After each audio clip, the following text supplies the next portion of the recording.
Pode ir.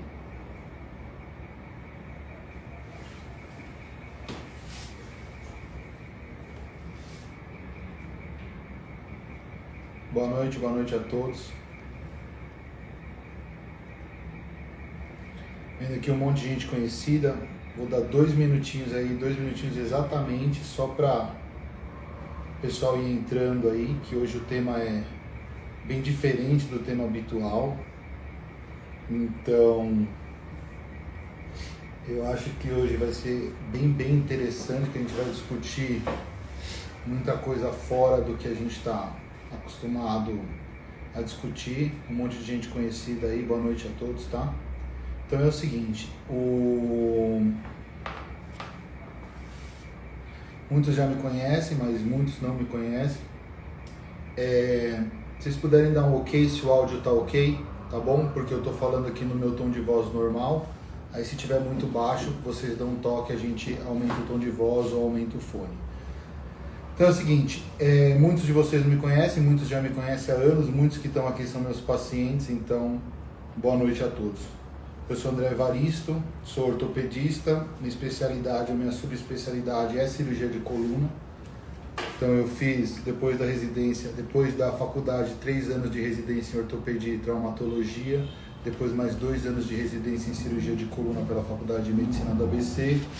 Hoje eu atendo na minha clínica e eu trabalho no núcleo de medicina avançada do Hospital Sírio-Libanês e eu me dedico hoje exclusivamente ao tratamento das patologias de coluna. Então, é uma rápida apresentação aí para quem não me conhece.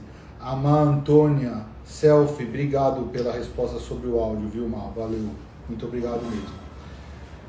Já faz um tempo que a gente está querendo conversar sobre esse quadro de dor crônica. Existem vários tipos de dor crônica, tá? Você tem dor crônica por lesão de trigêmeo, você tem dor crônica pélvica, você tem outros tipos de dores crônicas, não exclusivamente o que a gente vai discutir hoje.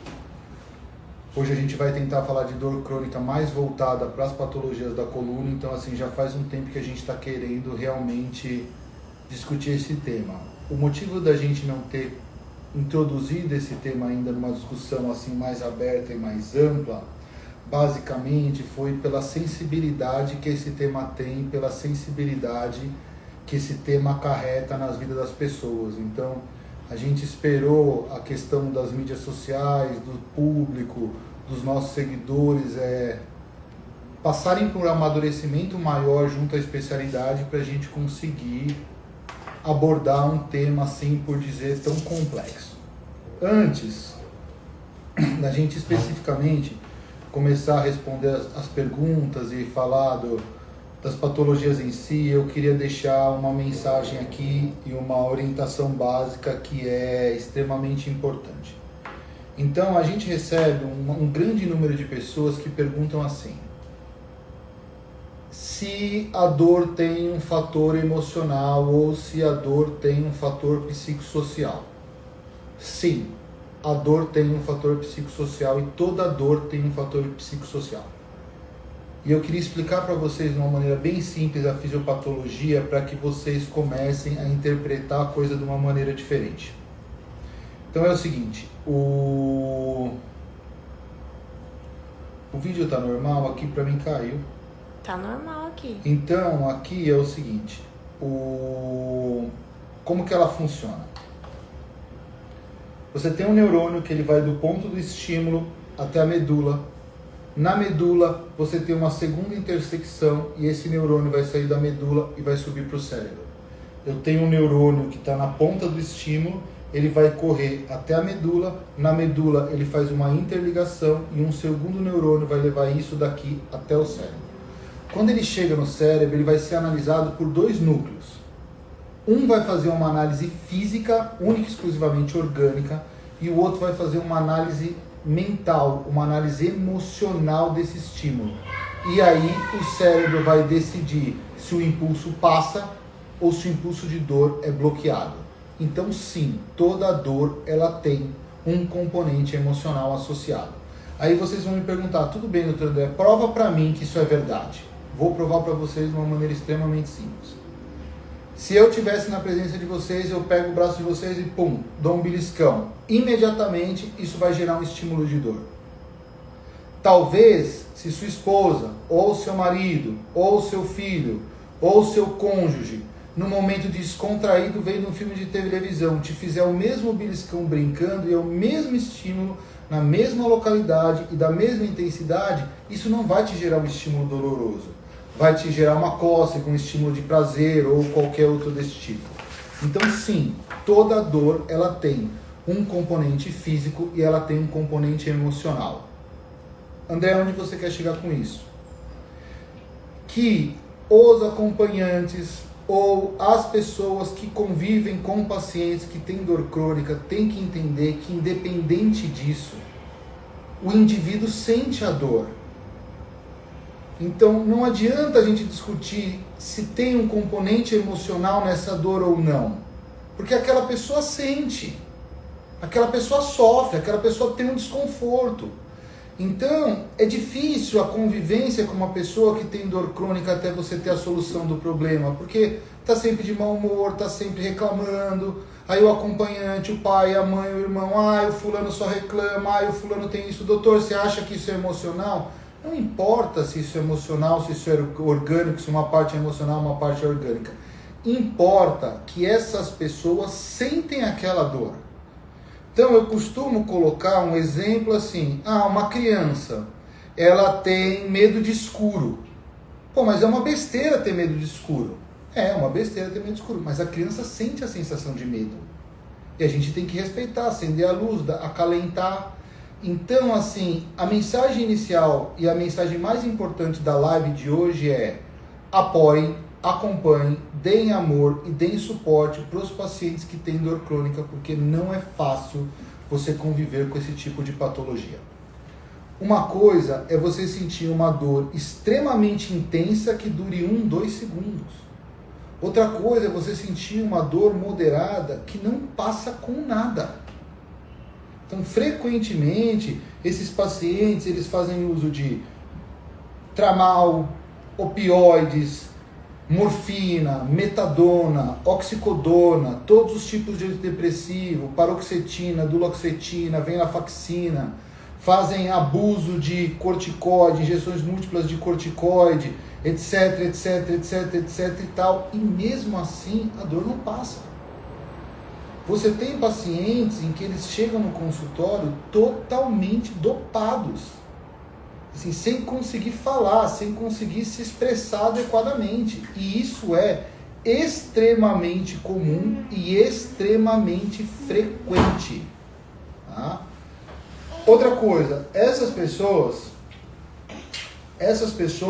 elas costumam enfrentar assim um grande problema de preconceito também em relação a outros profissionais da saúde.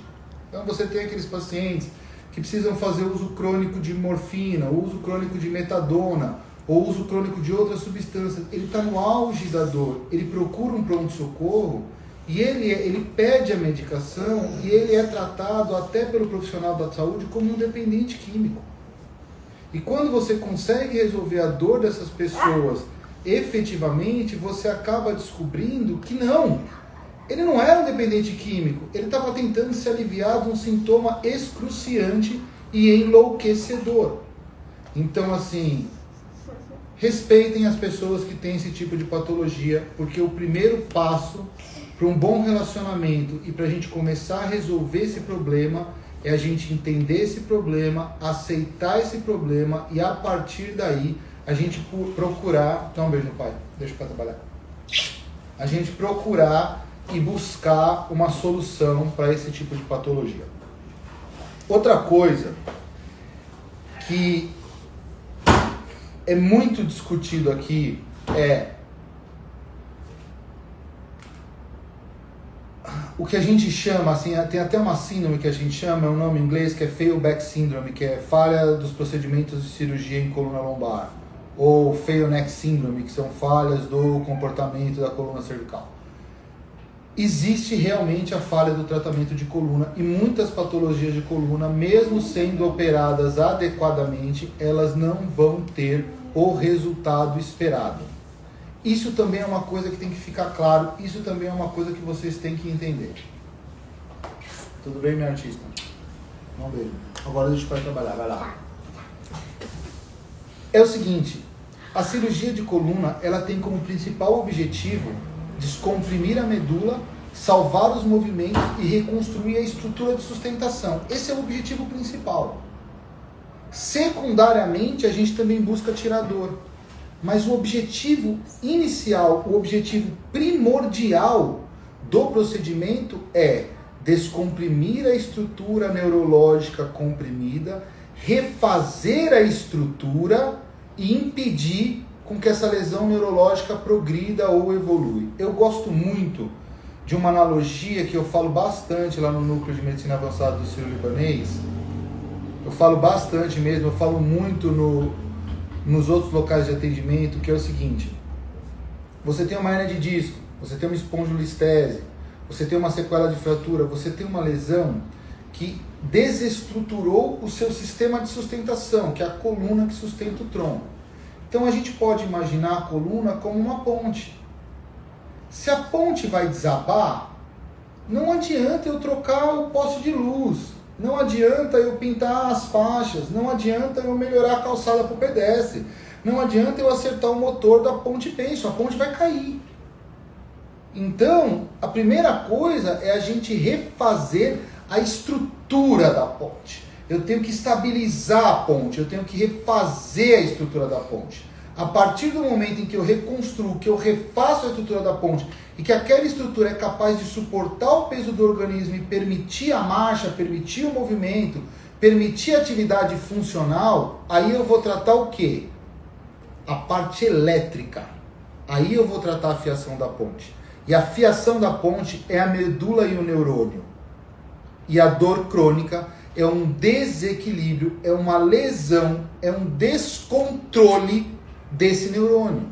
Não é mais uma doença da estrutura, é uma doença do neurônio, é uma doença da medula, é uma doença do nervo, é uma doença da terminação nervosa. Então, esses pacientes que têm dor crônica, não adianta pôr mais parafuso, não adianta pôr mais prótese. Inclusive, um artigo mostra que outros tipos de tratamento que a gente vai discutir aqui, eles vão muito melhor do que múltiplas cirurgias de coluna. Então, às vezes a gente recebe pacientes, e assim, de maneira nenhuma é uma crítica a nenhum colega, porque todos os médicos, ao contrário do que muita gente imagina, a gente tem, como em todas as profissões, a gente tem médico bom, a gente tem médico ruim, a gente tem médico melhor, a gente tem médico pior, mas o médico, ele tem por objetivo melhorar a vida das pessoas. É que às vezes o conhecimento foge, às vezes é algo que não está ao alcance de determinadas pessoas ou populações ou indivíduos. Então, assim, mas o médico, ele quer fazer o melhor, só que 6, 7, 8, 9, 11 cirurgias de coluna, não adianta você ficar insistindo no mesmo erro. O problema não é mais da ponte, o problema não é mais da estrutura, o problema é da parte elétrica, é da fiação. Eu gosto de fazer uma analogia para que vocês entendam a questão da dor crônica com a convulsão, certo? Então, o que é a convulsão? Eu tenho um foco de neurônios no cérebro e ele começa a disparar impulso descontroladamente, a pessoa se chacoalha. A dor crônica, ela é como uma convulsão, só que no neurônio, num nervo sensitivo periférico, que fica disparando impulsos descontroladamente. Por isso que o indivíduo tem dor. Então eu tenho que tratar esse disparo de estímulos, para aí sim a gente conseguir de uma maneira mais efetiva tratar a dor e tratar as questões desses pacientes. Depois dessa longuíssima introdução, vocês me desculpem, mas era muito importante falar isso. A gente tem uma pergunta aqui super interessante. Minha mãe fez cirurgia e os parafusos estão soltos, o que fazer? Esse é um caso, uma pergunta super interessante. Porque você mesmo já me respondeu. Os parafusos estão soltos. Isso caracteriza o quê? Uma doença conhecida como pseudoartrose, que é a não fusão óssea após uma técnica de uma cirurgia de fusão. Então, o tratamento para sua mãe, provavelmente, é reconstruir a estrutura, porque a estrutura da ponte dela não está boa. Os parafusos estão soltos. E a partir daí, se mantiver a dor crônica com a estrutura corrigida, a partir daí sim a gente vai procurar um tratamento mais efetivo que a gente possa resolver aí. Eu tô vendo o Marcelo aqui, grande amigo meu, me elogiando, obrigado de coração. Vocês sabem que todos que passam comigo, vocês sabem que a gente vira amigo, a gente conversa, a gente bate papo, o sentimento de carinho e admiração por vocês que passaram por tudo isso aí é enorme, assim, realmente eu tenho muito orgulho de todos vocês, tá? De verdade.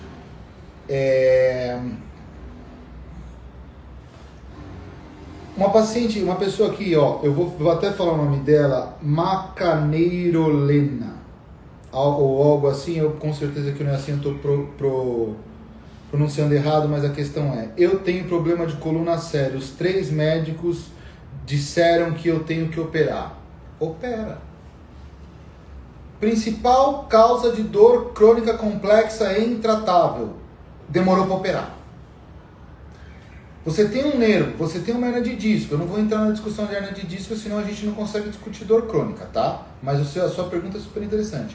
Você tem uma hernia de disco, explodiu o disco, está comprimindo a medula, está comprimindo o nervo. Rapidamente, você faz uma microcirurgia, por exemplo, tira essa hernia e tira a compressão do nervo, está curada. Ah não, doutor, eu tinha medo, aí eu fiquei 8 anos sentindo dor. 8 anos sentindo dor. 8 anos comprimindo aquela raiz, 8 anos comprimindo aquele neurônio, 8 anos comprimindo aquela estrutura. Você fez uma lesão do neurônio, você fez uma lesão da raiz, por responsabilidade sua mesmo, porque você fez o que eu acho obrigação, procurar uma segunda opinião toda vez que vai passar por um procedimento cirúrgico. Já falei isso daqui outras vezes. Você fez a sua parte, você procurou outras opiniões e você teve um consenso de 3 profissionais que o melhor tratamento para você, essa abordagem você não faz, daqui a 4, 5 anos, quando a situação estiver insustentável que você for operar, vai tirar a hérnia, vai descomprimir o nervo e você vai continuar exatamente com a mesma dor. Porque virou um quadro de dor crônica intratável, virou um quadro de dor crônica complexa e provavelmente essa dor não vai sair de você de uma maneira simplória ou de uma maneira simples, tá?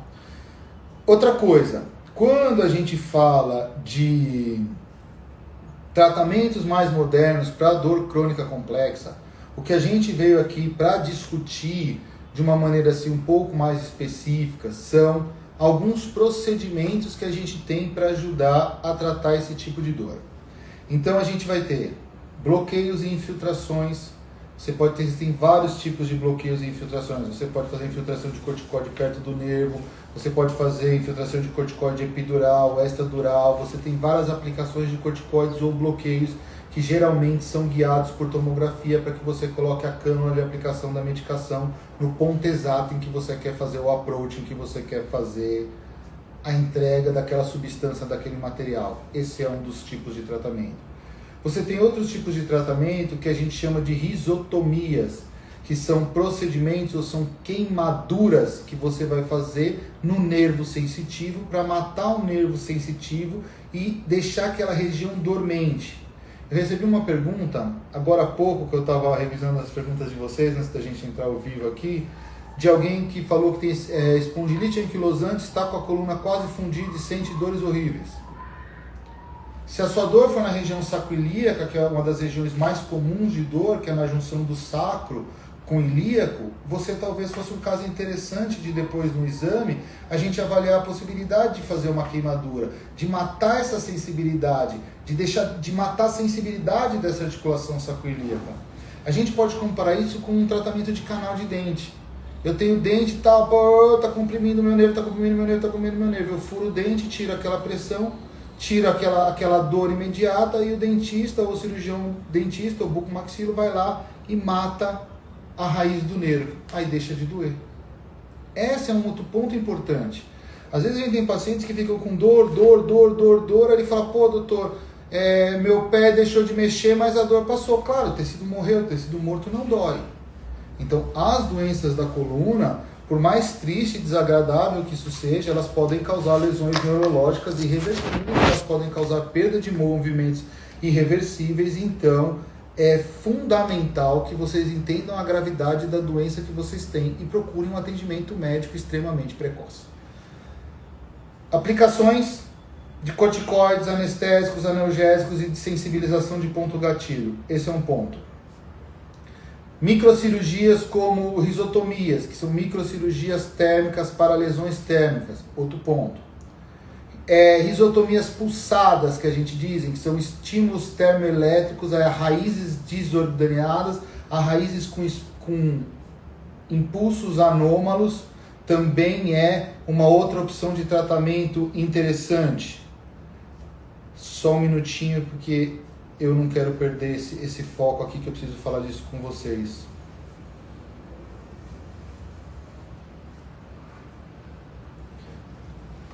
Medicação, otimização das medicações, acertar o tratamento medicamentoso, acertar o tipo de remédio, a dose do remédio, a frequência do remédio e balancear isso com os efeitos colaterais, às vezes trata a sua dor crônica sem precisar de uma outra abordagem cirúrgica. Hoje a gente tem uma grande revolução no tratamento da dor, que é a utilização de cannabis medicinal. Então, assim, realmente os resultados com a cannabis medicinal, eles têm se mostrado extremamente eficientes em um perfil de pacientes. Não para todos, mas um perfil de pacientes. Aqui cabe um parênteses. Então eu vou consumir maconha? Não. Você não vai consumir maconha. Tá? Você vai usar ou um óleo ou uma substância isolada, preparada por uma indústria farmacêutica especializada na produção desse tipo de produto. Rapidinho, para a gente não fugir do consenso, a gente tem o THC e a gente tem o canabidiol. O canabidiol é que vai dar a sensação de diminuição da dor, relaxamento e bem-estar. E o THC é mais voltado para o tratamento de convulsão. Tá?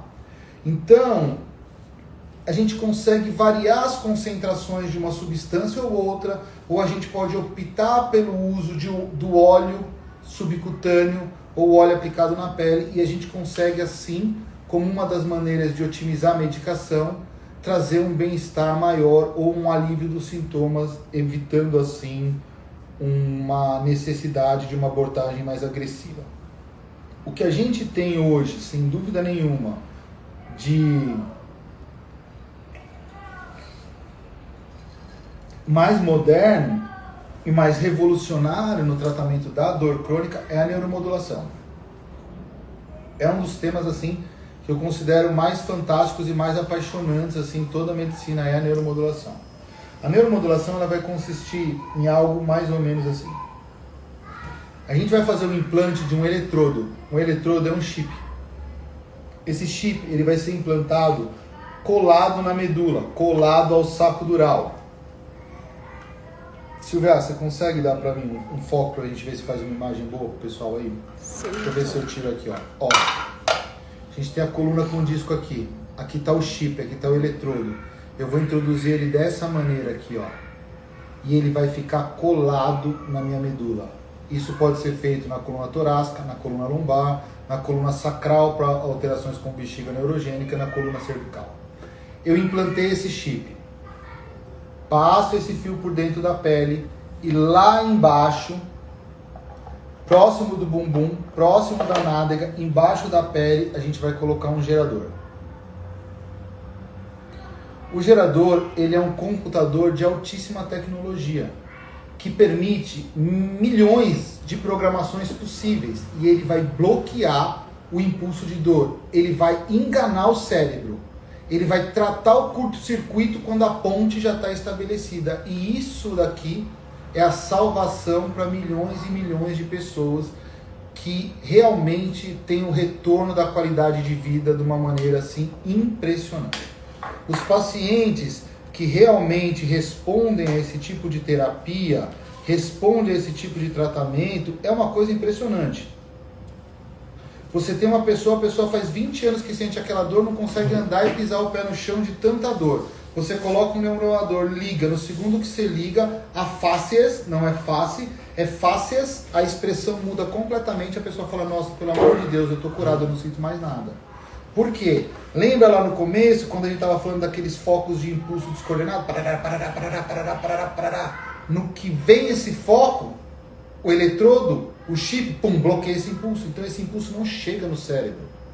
A ponte funciona, a musculatura funciona, a estrutura funciona, a força motora está preservada, eu tiro o componente da dor, a pessoa literalmente renasce para uma vida nova e é extremamente gratificante e lindo de ver pessoas assim realmente conseguirem uma melhora efetiva na qualidade de vida. Vou ver uma pergunta aqui. Há 2 anos descobri deslocamento da clavícula e tendinite crônica no supraespinhoso. Sinto muitas dores. Isabela, é o seguinte, eu acredito que o que você está chamando de deslocamento da clavícula é um espessamento do acrome do processo coracoide que vai causar um impacto no tendão, mas uma tendinite crônica que a gente chama de tendinose realmente causa dores horríveis, preferencialmente noturnas. Mas aí o tratamento é tratar a tendinite e tratar a tendinose, não é a neuromodulação. Então se você não está conseguindo a resolução do seu quadro, às vezes vale a pena procurar um outro especialista de ombro, que de uma maneira geral, claro, não estou vendo o seu caso, mas de uma maneira geral, a gente teria que ter conseguido resolver o seu problema para você não chegar num quadro de dor crônica. A Neide diz aqui, doutor, tenho espondiloartrose, hérnia de disco L4, L5, S1, meu médico quer realizar uma artroplastia. Quais são os riscos dessa cirurgia? Neide, sai um pouquinho do que a gente vem conversando aqui, que é se você tivesse feito uma artroplastia e a artroplastia falhasse mesmo após longas tentativas de recuperar essa artroplastia. É esse o tema que a gente está falando aqui, mas eu sou um fã absoluto da artroplastia. Eu acho que a artroplastia é o futuro do tratamento das doenças da coluna. Você tira esse disco doente e substitui esse disco por um disco novo, por um disco que vai manter mobilidade, vai reestruturar sua coluna e vai restabelecer a sua função. Então, se tem essa indicação, é melhor e realmente precisa operar, melhor fazer antes do que esperar. Procura uma segunda opinião, eu acho que isso daí é sempre válido, e procure um profissional de referência ou alguém que você tenha uma referência, uma indicação de que já realizou esse tipo de procedimento com ele, teve um resultado bom. Então, assim, vale a pena realmente a gente fazer esse tipo de pesquisa. Eu estou vendo aqui Jefferson Nazário, eu nem vou discutir com vocês, assim, o seu caso é um caso que você sabe que me sensibilizou muito. Você era um lutador de Muay Thai profissional, tinha uma coluna desgastada em múltiplos níveis. A gente conseguiu fazer várias microcirurgias para realmente devolver a sua função. Você ficou sem dor, voltou a trabalhar, voltou a desempenhar o esporte. Infelizmente, você foi evoluindo para uma piora progressiva da doença degenerativa que você já tinha.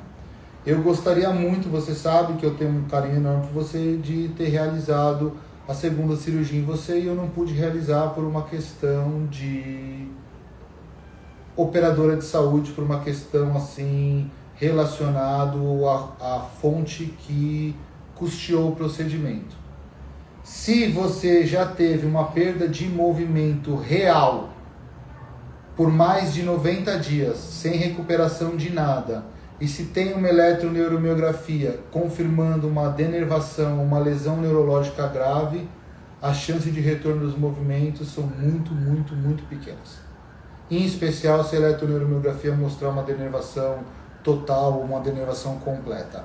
Se você tiver uma incapacidade de movimentação pela dor, André, eu não mexo meu pé, porque se eu penso em mexer meu pé, a dor é insuportável. Aí talvez sim a neuromodulação seja uma indicação e a gente conseguisse aí algum grau de melhora aí em relação ao seu caso. Eu não sabia que você tinha essa perda de movimento, sinto muito, vamos conversar depois no particular. Vitor Rinaldi, tirei a hernia e voltou. Compensa operar de novo ou melhora a vida como está? Hoje tenho lombalgia. Seguinte, quando você tem hernia de disco, ela explode, ela vai causar, ela tem 2 mecanismos de dor que ela vai causar.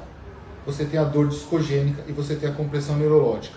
Explodiu, vazou, comprimiu o nervo.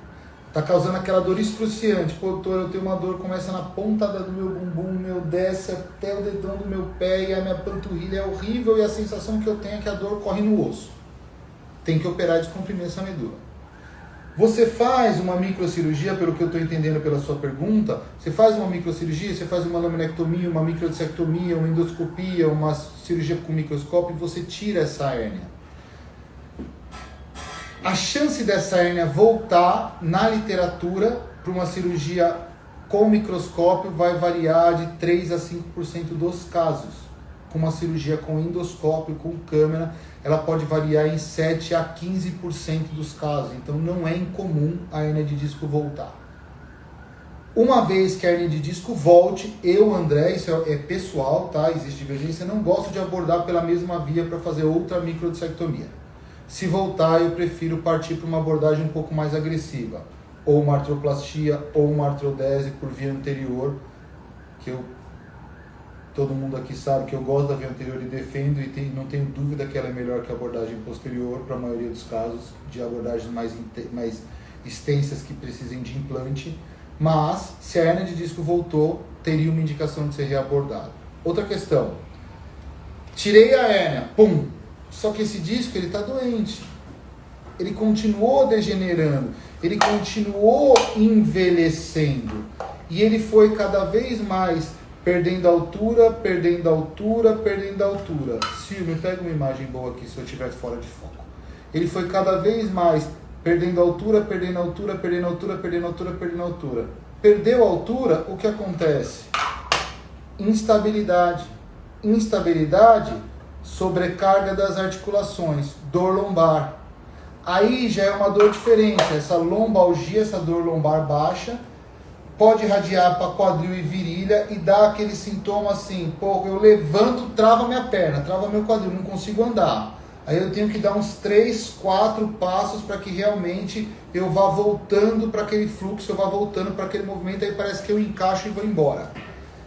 Se você tem uma lombalgia pura, se você tem uma dor lombar pura, se a microcirurgia, mesmo com o retorno da hérnia, conseguiu devolver a sua função e conseguiu tirar a irradiação das pernas e você continua com lombalgia, provavelmente você vai precisar de uma abordagem um pouco mais agressiva, ou por uma artrodese por via anterior, ou por uma artroplastia, aí, dependendo da sua idade, ou coisa assim.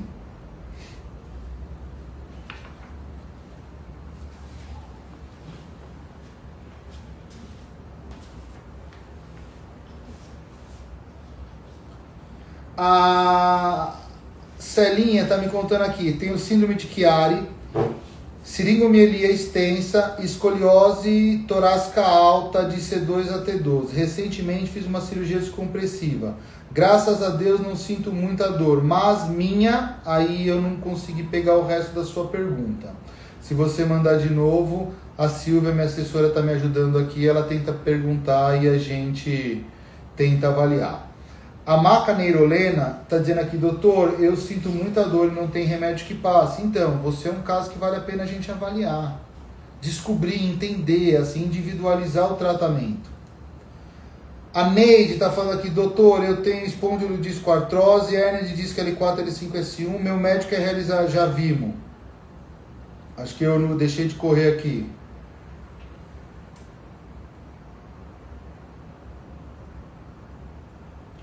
Ó, a Neide aqui, hoje tem bastante Neide, né? Já realizei bloqueio, dissectomia percutânea e não tive melhora. Hoje vivo à base de tramal. Então, Neide, assim, isso daí não é saudável, né? Porque assim, o bloqueio tranquilo é o primeiro passo para a gente tentar tirar a fase aguda. A dissectomia percutânea é um procedimento que particularmente eu gosto muito, porque ele alivia a dor em uma porcentagem aí moderada dos pacientes, mas muitos realmente mantêm o quadro de dor. Aí a gente tem que avaliar e ver qual é a melhor forma de tratar você. Claro, você está fazendo uma pergunta aqui bem genérica e eu estou respondendo aqui por cima também de uma maneira bem genérica. Mas a gente tem outros fatores importantes, atividade física, fortalecimento muscular, perda de peso, melhora da postura. A gente tem vários outros fatores que as pessoas às vezes dão pouca importância, mas tem grande importância no tratamento desse tipo de dor, então também são fatores que você tem que levar em consideração. A Isabela Bueno está falando aqui, doutora, 2 anos descobri deslocamento... Ah, não, já foi. O Zé já respondi. Tirei uma hérnia, já respondi. Você deixou algum novo aqui que eu não vi? Sim, esse Ah, daí. legal. O pós-operatório, Paulo Paslen. O pós-operatório me deixou sem força no braço esquerdo e força e sensibilidade na perna direita. O neuromodulador tira a dor no braço? Tira.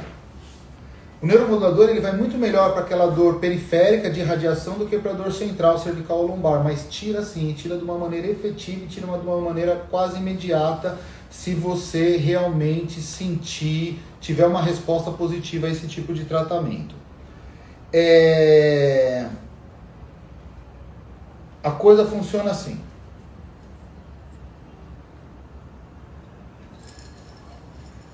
Isso é super legal da gente discutir. A esmagadora maioria, em torno de 97% dos pacientes, respondem bem à neuromodulação.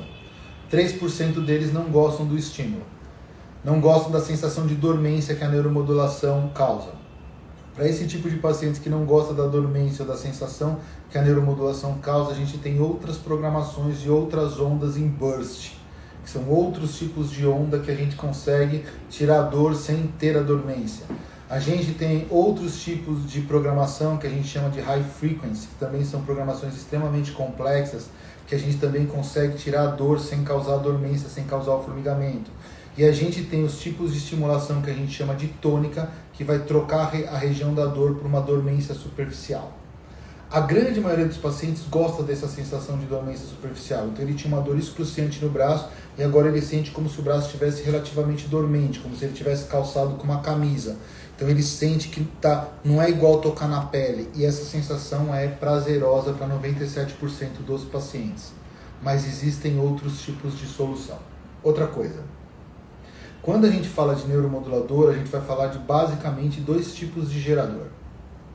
A gente tem os geradores não recarregáveis e a gente tem os geradores recarregáveis. Esse carrega, esse não carrega. Qual é a diferença? Esse daqui é uma bateria, ele vai durar o período da bateria. Acabou a bateria, você tem que trocar a bateria. Esse daqui, você tem a possibilidade de carregar ele, então a duração é maior, por isso que ele é menor em espessura e em tamanho. Como que funciona isso? Coloquei o gerador. Eu vou escolher qual? Isso é uma pergunta muito frequente. E eu vou responder para vocês como eu respondo para tudo para vocês com a maior sensibilidade do mundo. André, qual é o mais caro? O mais caro é o que permite que você carregue. Como que você carrega? Você pega um cinto, carrega o cinto na tomada, põe ele até aqui, ele faz pi, apita, que ele está na posição certa, você fecha o cinto, ele carrega o gerador por onda de Wi-Fi, a duração é maior. Tá?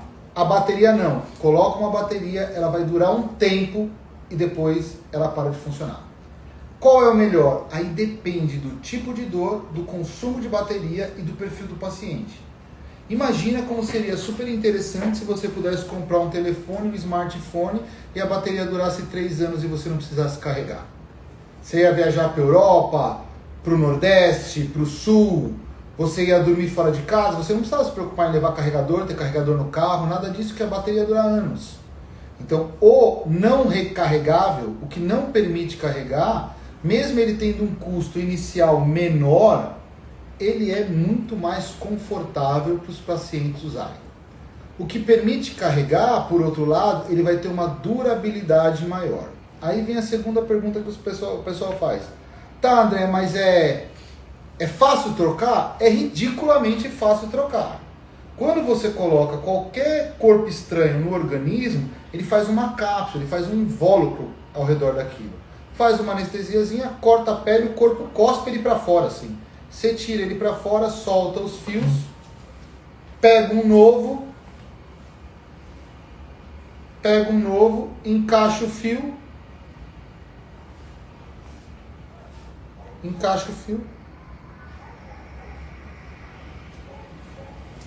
Estou sem minha chavinha aqui. Trava, recoloca na perna e está resolvido. Um procedimento desse dura 10 minutos para trocar a bateria. Então, trocar a bateria não é um inconveniente. Ah, André, então como que você faz habitualmente? Eu gosto de começar com o que não carrega. Se o consumo de energia for pequeno e ele durar 2 anos e meio, 3 anos e meio, daqui a 3 anos e meio eu faço uma troca por um gerador igual que não carrega. Se eu coloquei um que não carrega, só que o meu paciente precisa de altas doses de energia, e em vez de durar 3 anos, durou 3 meses. Aí a gente troca por um que carrega de uma maneira definitiva. Então isso é um ponto super importante. É assim que eu faço. Não tem consenso na literatura, mas é assim que eu faço. Já casos de pacientes com dores extremamente complexas, André, eu tenho uma dor lombar bilateral, radiação paranagra da quadril, pega minhas 2 pernas na frente e por trás, é uma dor tão intensa que eu não consigo andar. Aí são casos em que a gente já opta por um que carrega de cara, porque eu sei que o consumo de energia para tratar essa doença vai ser enorme. Outra coisa, muitas vezes o convênio pede para que seja feito um teste antes de se implantar um neuromodulador, antes de se implantar um gerador. Vamos lá para o que é a verdade. Porque a verdade, ela pode ser dura, cruel e pode ofender, mas a verdade, ela é a verdade e sempre vai ser a verdade. O chip da coluna é relativamente bem barato. Isso é barato. O gerador, que é o computador, é caro. Então, o que o convênio quer que você faça? Ele quer que você instale o chip, coloque uma extensão e deixe essa extensão com o fio para fora da pele. Aqui eu coloco um gerador de teste. E eu vou fazer um teste durante 5 a 7 dias para você, meu paciente com dor crônica, me dizer se esse teste foi efetivo ou não, se você gostou do estímulo ou não. Tá? Ah, André, eu gostei. Tá bom, você gostou, eu implanto o gerador numa segunda cirurgia depois de você 7 dias internado. Tá? O objetivo desse tipo de teste é evitar com que seja colocado um gerador caro e poupar o dinheiro da operadora de saúde. Mas você, paciente, vai ficar de 5 a 7 dias internado com uma coisa externa em comunicação com a sua medula, que pode te dar uma meningite, pode te dar uma infecção, pode te dar outras complicações. Em vez de você passar por uma cirurgia, você vai passar por 2. Uma para colocar o eletrodo e outra para colocar o gerador, para talvez economizar o dinheiro da operadora. Então assim, eu não faço assim. Eu acho que tem indicação, eu acho que meu paciente vai melhorar, eu implanto o gerador. Eu faço a cirurgia num tempo só. Se daqui a 1 ou 2 meses o paciente não se sentir melhor ou não se sentir bem, nós podemos trocar por um gerador de uma programação diferente. Ou isso é uma terapia reversível. Você desligou, deixa de funcionar, não vai funcionar mais, o problema está resolvido. Ah, André, então você é contra o teste. Sou contra o teste solicitado pela operadora de saúde. Ah, André, você não faz teste? Faço. Quando? Quando eu tenho dúvida. Então, às vezes, a gente tem pacientes paraplégicos, com trauma raquimedular, uma lesão medular, que ficou com uma dor crônica complexa, ou com uma dor de membro fantasma por uma amputação, ou uma dor por uma síndrome simpático reflexa após uma lesão, um acidente de carro de um paciente que ficou com um fixador externo. E eu, André, e meu paciente, a gente não sabe se vai melhorar esse tipo de dor. Aí eu faço o teste. Mas eu não faço o teste porque a operadora de saúde quer. Eu faço o teste porque eu tenho dúvida e eu não vou implantar numa pessoa algo que eu não tenha certeza, entre aspas, que vai trazer benefício para esse indivíduo. Então, essas coisas, essas verdades, essa transparência que eu estou tendo com vocês aqui, que eu sempre costumo ter, é isso que vocês têm que procurar, e é isso que vocês têm que esperar, e é isso que vocês têm que perguntar e questionar dos profissionais que tratam vocês. Doutor, eu quero transparência. Como que é a coisa? Como que é o custo? como que funciona? Quanto eu vou melhorar? Uma coisa que traz muito resultado ruim é quando o paciente,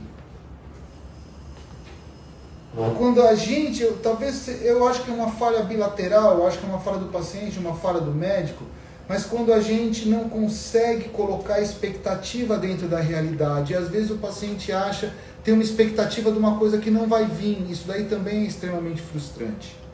Quadros depressivos são extremamente frustrantes, tá certo? E quando a gente identifica uma depressão associada a um quadro de dor, a gente tem que pensar duas coisas.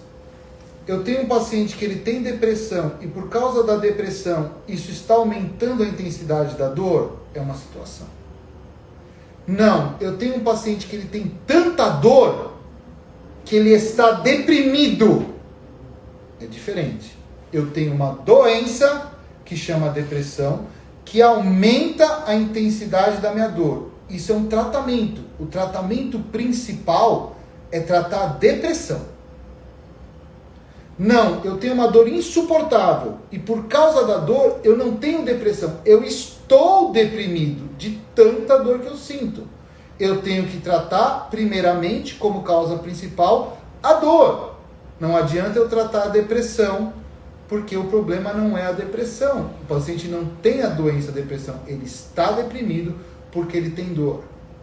Esses são mecanismos que a gente precisa de tempo para identificar.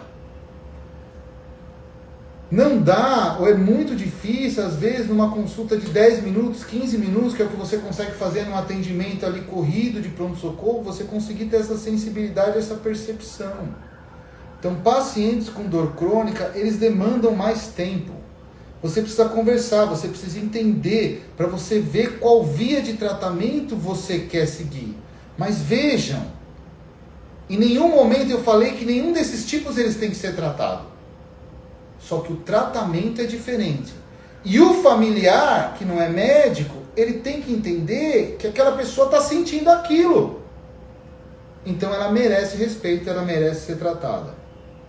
Eu acho que isso daqui é um ponto assim, questão assim, primordial. Outra coisa.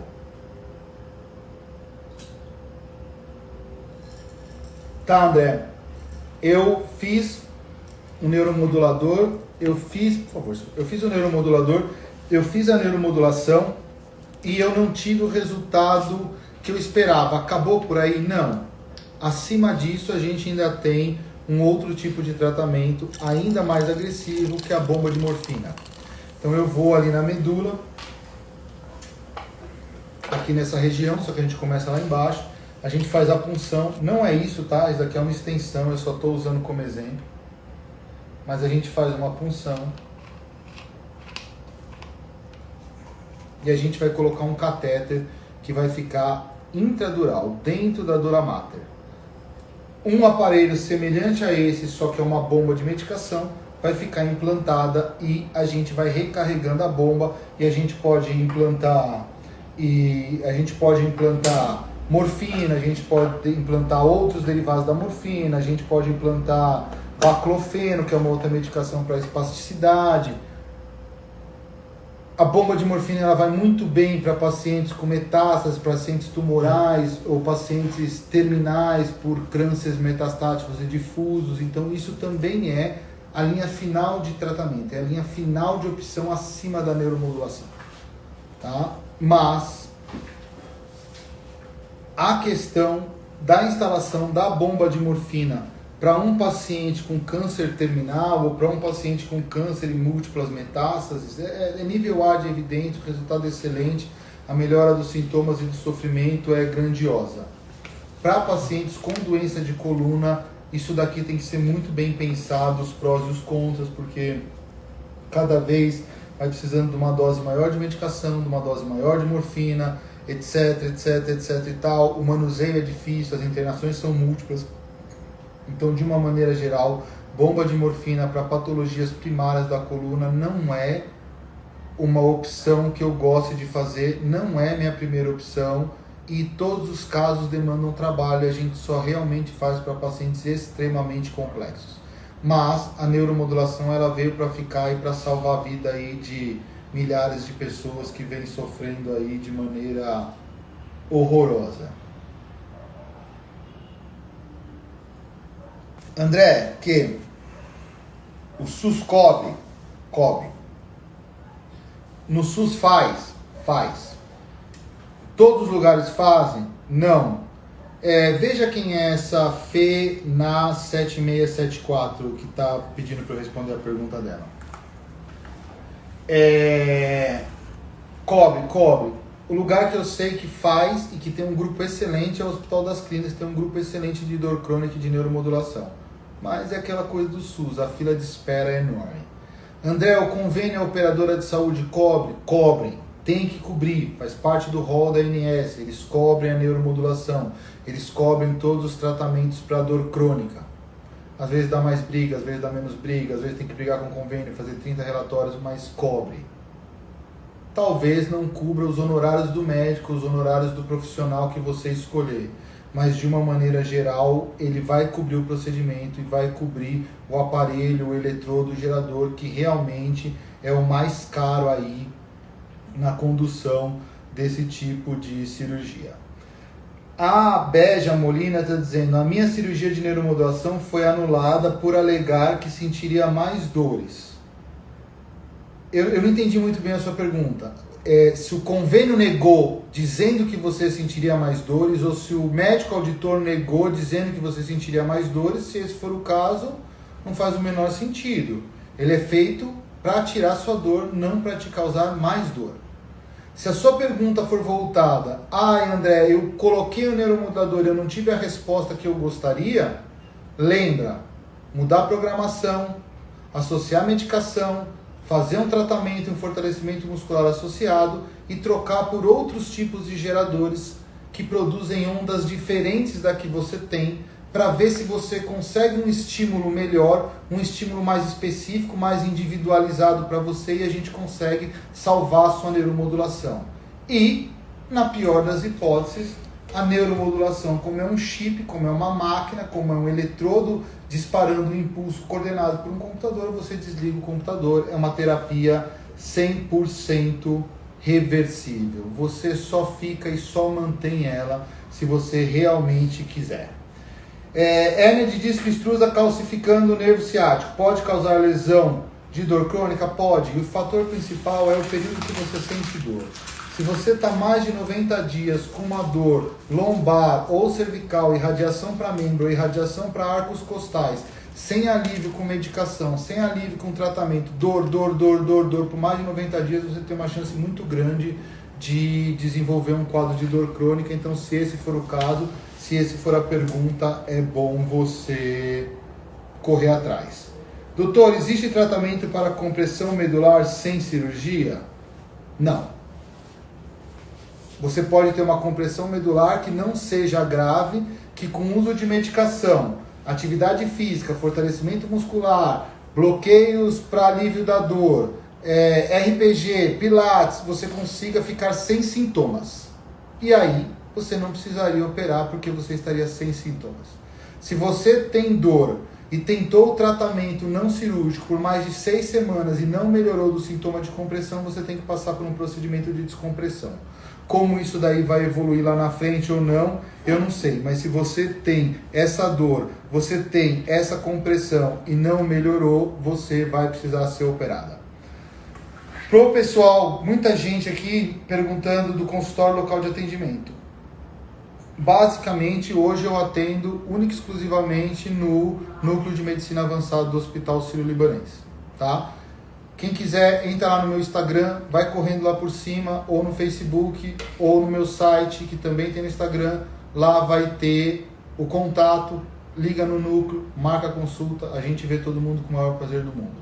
Eu tenho a minha clínica, eu tenho meu consultório particular, que é o Grupo Nós NeuroWorld Spine Center, que é frente a frente com o Sírio-Libanês, é no prédio da frente do Sírio-Libanês. Quem quiser marcar lá, também tem a disponibilidade de marcar lá, mas é sempre ali na região do Sírio que eu tô, e é sempre ali onde é mais fácil de vocês me encontrarem, tá? Eu fico à disposição para todo mundo que precisar de ajuda. A gente tenta dar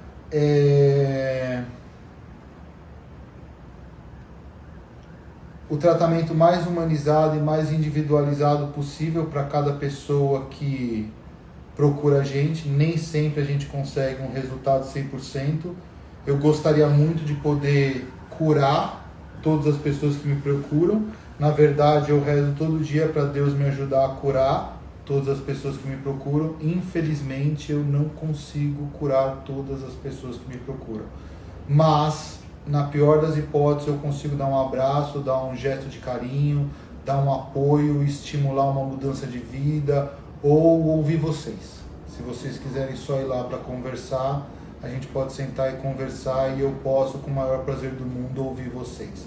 Então, nós estamos aí de portas abertas para quem precisar.